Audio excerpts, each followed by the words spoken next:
Hello everyone, myself Harshada Shinde, working in Deccan Education Society's Ferguson College, Pune.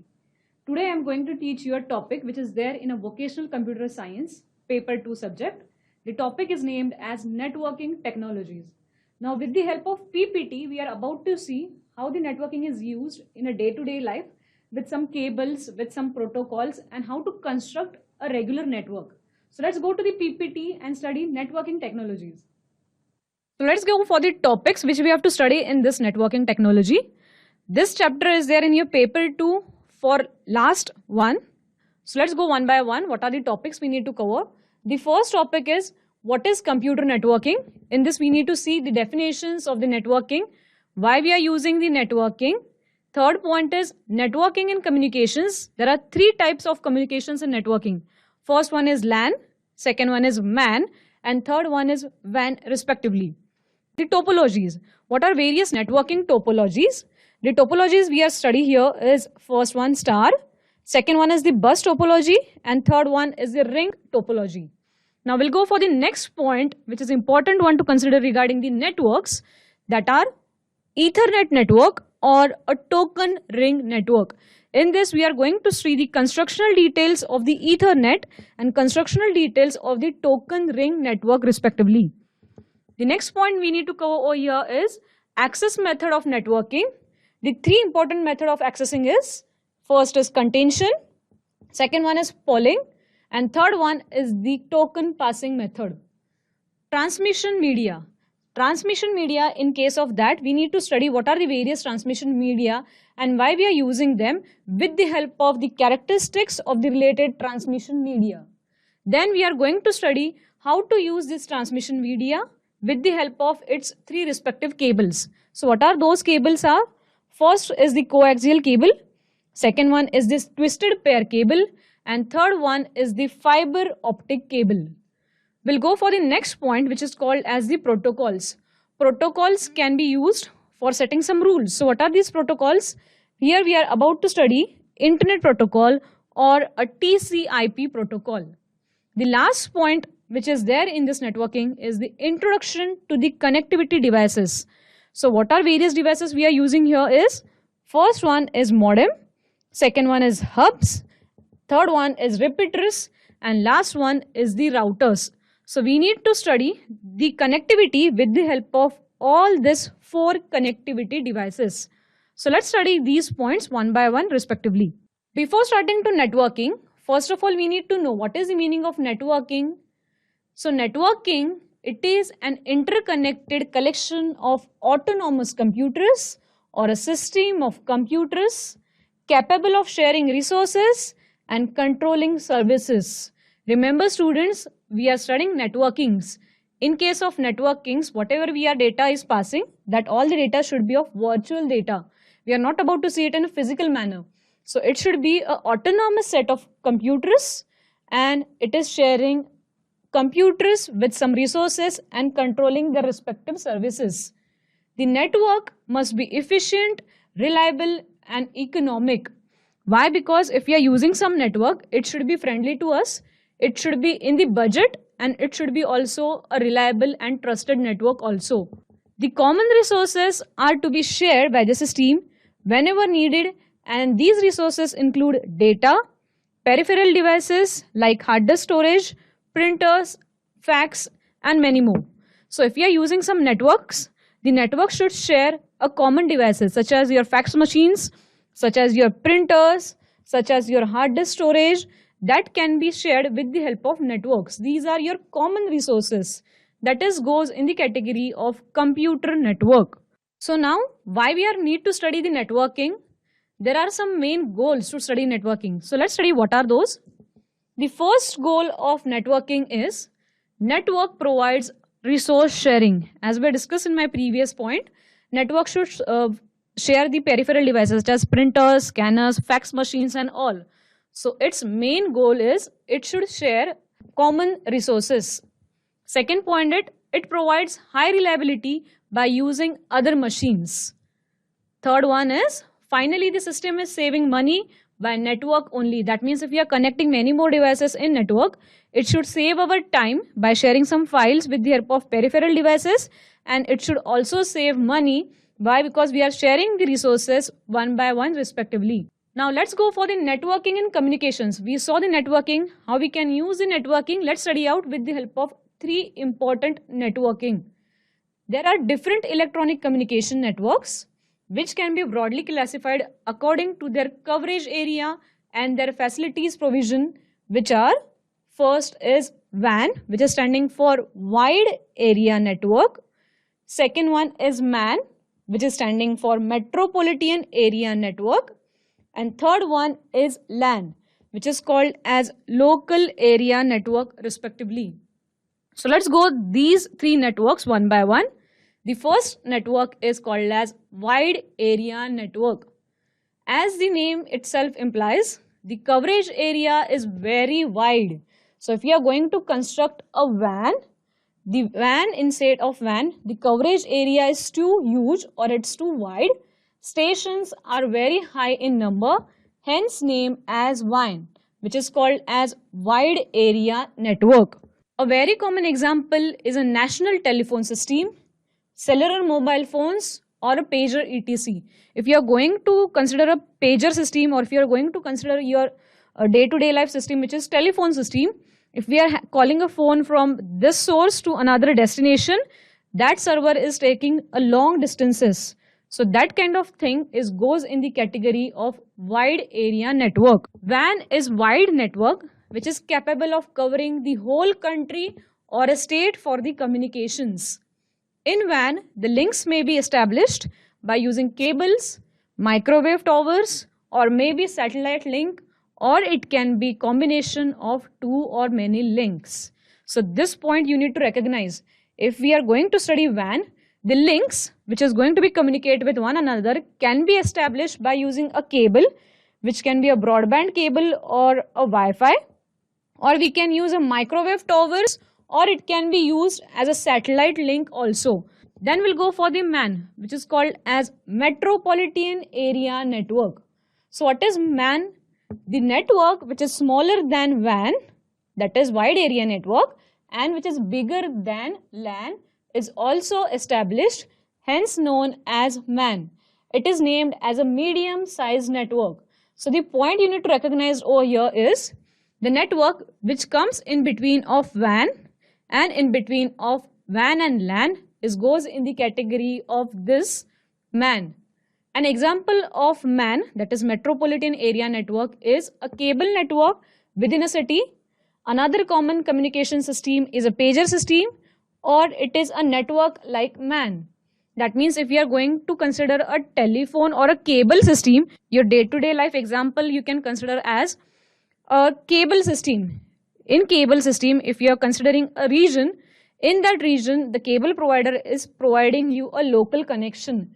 That goes in the category of metropolitan area, which goes in the category of MAN network. Let's go for the third one, which is called as local area network. In case of local area network, the third and the smallest network is called as local area network, which is widely used in a computer communications. LAN is the common network suitable for the efficient computer communications.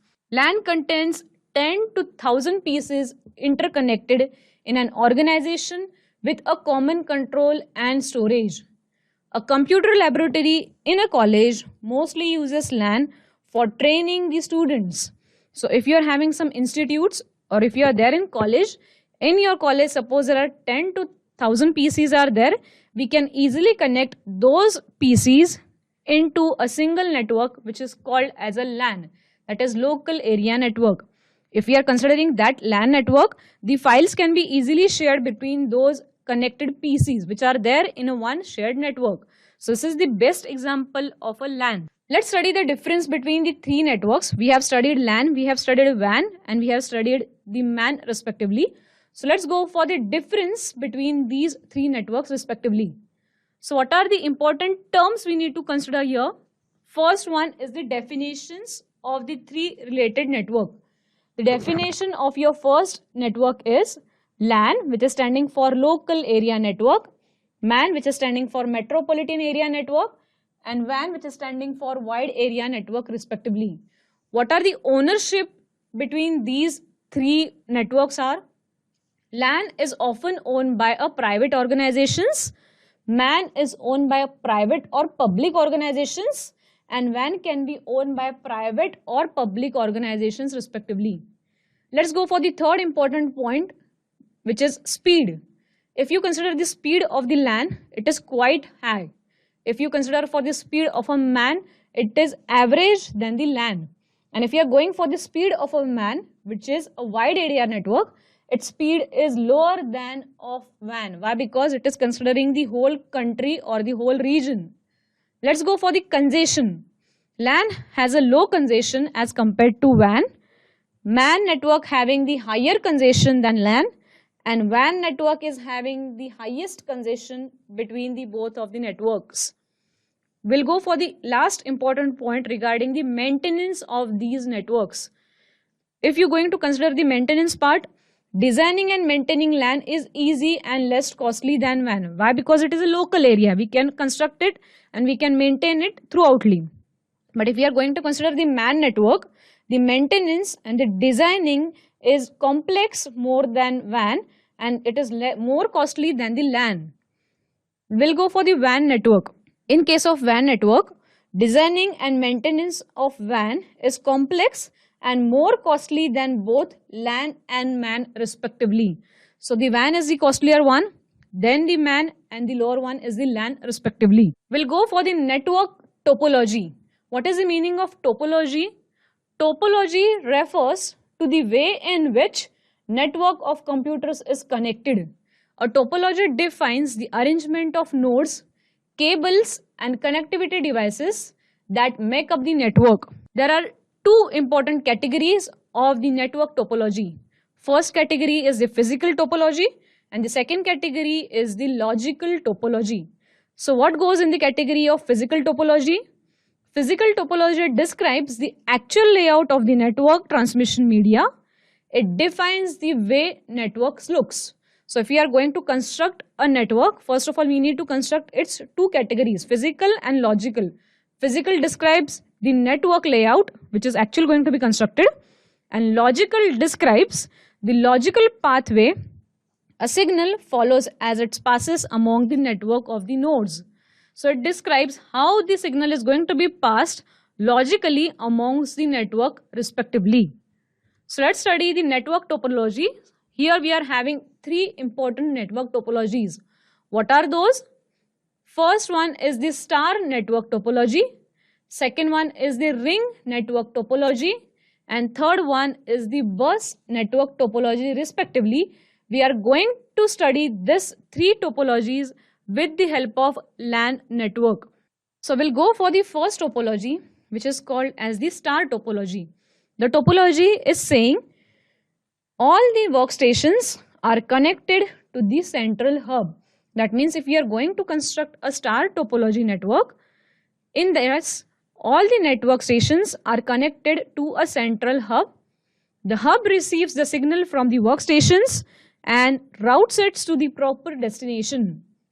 This topology of the network is much popular in LAN network. That means if we want to pass a message from a particular sender PC to a particular destination PC, and if the line is clear, we can directly pass the message from one PC to another PC with the help of central hub, which is a connector between these two PCs. And this case of the networking topologies is very much useful in case of LAN network. So this is the diagram of star topology. This is your central hub, or which is called as a switch. Here we are having a server which is maintaining these PCs data. Now suppose if we want to travel a data from this computer to this computer, first of all the computer takes a data, it passes to this switch, and this switch, which is the middle one, directly can pass a data to a related computer B. If you look here in this diagram, directly we can pass from one sender to another receiver.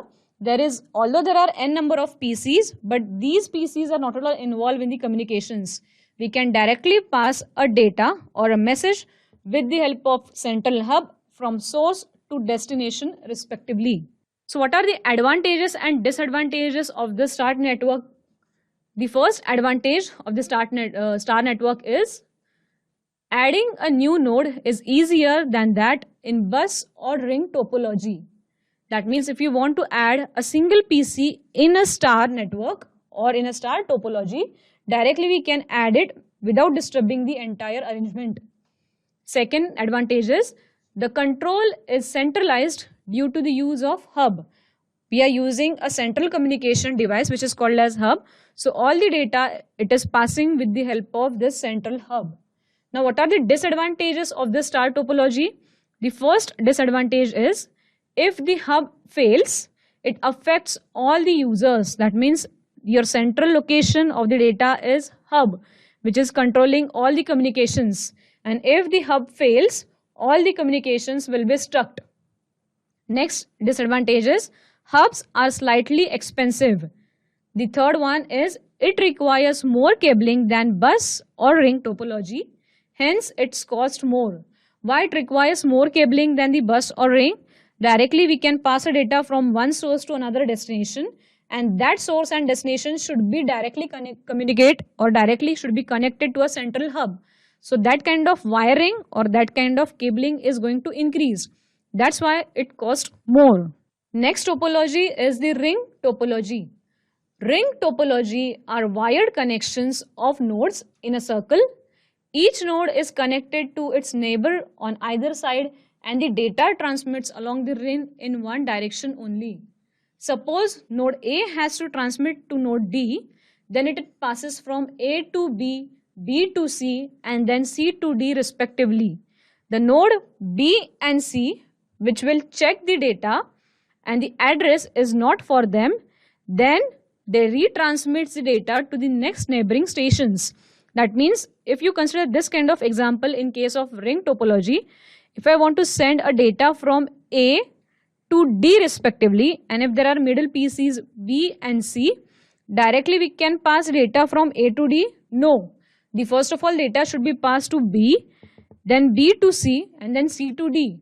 Each station will check is the destination address is mine. If I am not the destination address, please pass on the data to the next nearby station. Hence, while each and every PC will check for the destination address, if we found yes, the address is mine address as a destination, acquire the data, otherwise just pass the data to the next neighboring station. It is called as a ring topology. So this is the example of the ring topology. This is the device 1, 2, 3, 4 and 5 respectively. All are connected in a ring. And if I want to pass a data from device 1 to device 4, can I directly pass like this from device 1 to device 4? No. First of all, I need to pass a message from device 1 to device 2. Device 2 will check, yes, is it mine data? No. The address of the destination is device 4. So pass on the data to the device 3. Again, device 3 will check, is the destination address is mine? No. The device destination address is device 4.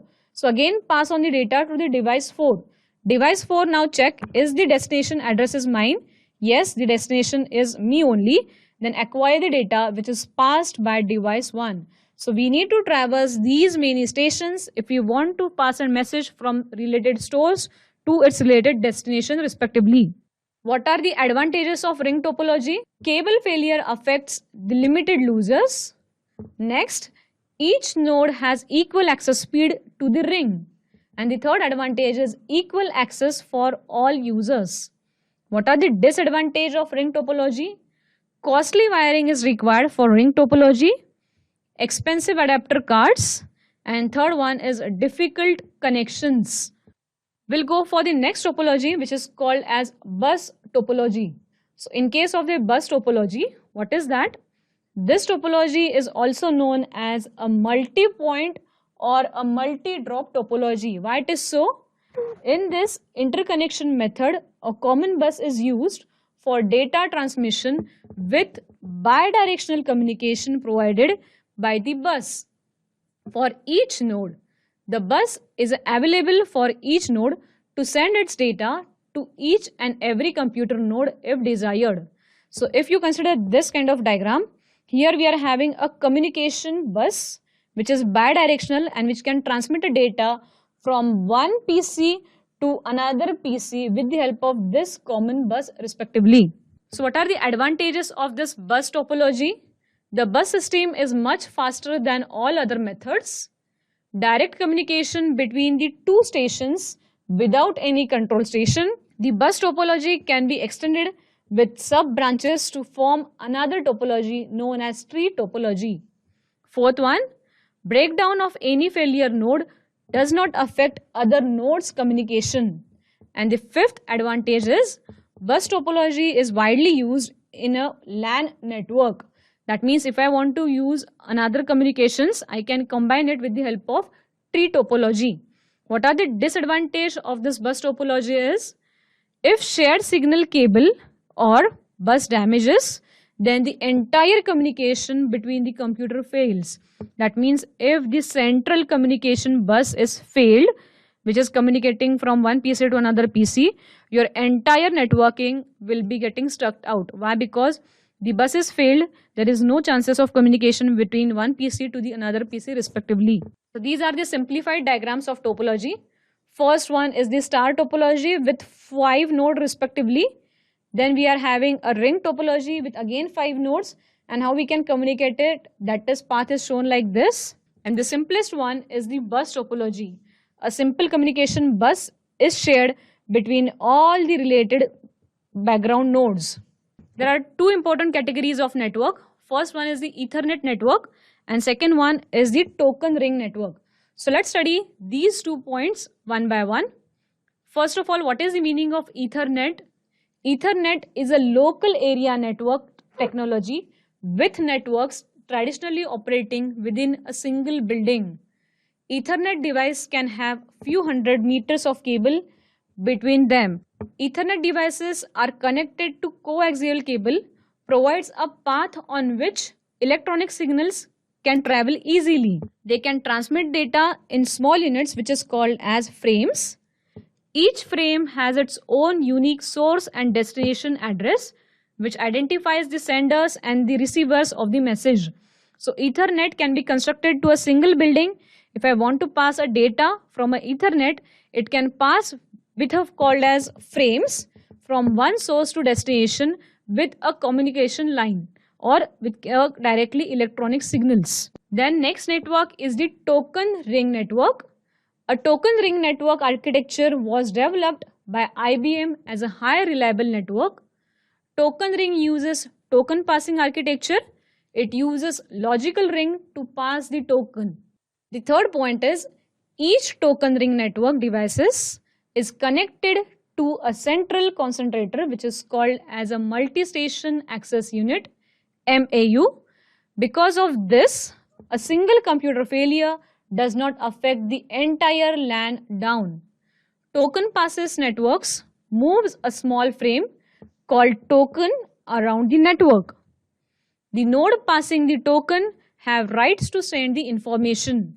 If the node possessing token has no information to send, then it passes token to the next node. The information frame circulates the ring until it reaches to the related destination. That means if I want to send a message from one source to another destination, it can pass it with the help of token. And the token is checking if we have a token to send it to the next, then it send it and the acquire with the next node respectively.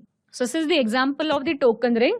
Here we are having a source node which is called as host A and my destination is this host D. Now if I want to pass a data which is called as a data packet, I can pass it in a way like host A, it will acquire to host B. Host B is check if the token is mine. No, the token is for host D. This packet is again travels to the host C. It will again change. If I acquire a token, no, the token is for host D. Then it is again passed to the related destination. And yes, host D is now checking is the token is acquired by me. Yes, your token is for host D. Then just pass the token to host D and pass a data packet which is sent from host A. So we can directly pass a data from host A to host D respectively. Now we'll go for the next point, which is called as the access method of the networking. So what are the three important access method? First one is the contention, second one is the polling, and third one is the token passing. So let's see it one by one. We'll go for the first one, which is called as contention access method. So what is that? Any computer in a network can transmit at any time. This system breaks down when two computers attempt to transmit at same time. This is called as the collision. In contention, first computer will acquire the first serve method. To avoid the collision, carrier sensing mechanism is used. Hence, each computer listens to the network before attempting to transmit a data. If the network is busy, wait till the network quiets down. In carrier detection, computer continue to the network as they transmit data. If computer detects another signals that interfaces with the signal it is sending, it stops the transmission. Both the computers then wait random amount of time and attempt to retransmit the data. That is called as the contention. Then the next point is polling. So what is the meaning of polling? Polling access method says, in polling based systems, there is a device called controller to poll other devices on the network to see whether they are ready to either transmit or to receive a data. This access method is not widely used on the network. Why? Because the polling itself can cause a fair amount of network traffic. The third access method is called as the token passing. In token passing, it utilizes a frame called token which circulates around the network. A computer that needs to transmit must wait until it receives the token respectively. When a computer receives a token, it is permitted to transmit a data. When computer completes the transmission, it passes the network frame to the next station. It is called as a token passing. So yes students, in today's lecture we have saw the topology, the basic amount of networking. In next lecture we are about to study how we can use the cabling in case of networking. So we'll meet in next lecture. Thank you.